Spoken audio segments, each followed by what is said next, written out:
வணக்கங்க. இன்றைக்கி நம்ம கூட்டு குடும்ப சமையலில் வந்து ஒரு தக்காளி சட்னி தான் வைக்க போகிறேங்க. எப்படி செய்யலான்னு பார்க்கலாம் வாங்க. பாருங்கள், தக்காளி பழம் வந்து நான் 4 தக்காளி பழம் எடுத்து இந்த மாதிரி அரிஞ்சு வச்சுருக்கிறேன். 2 வெங்காயம் எடுத்துருக்குறேங்க. பச்சையாக தான் வந்து நான் மிக்சி ஜாரில் போடுறேன் பாருங்கள்.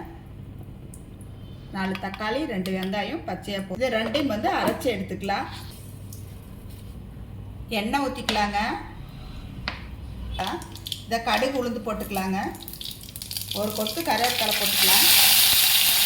தக்காளி வெங்காயம் பேஸ்ட் ஊற்றிக்கலாம். ஊற்றிக்கலாங்க. தேவையான உப்பு, மஞ்சத்தூள். உங்களுக்கு வந்து காரத்துக்கு வந்து எவ்வளோ வந்து மிளகாத்தூள் வேணுமோ அவ்வளோ வந்து போட்டுக்குங்க. நான் வந்து ஒரு ஸ்பூன் போடுறேன்.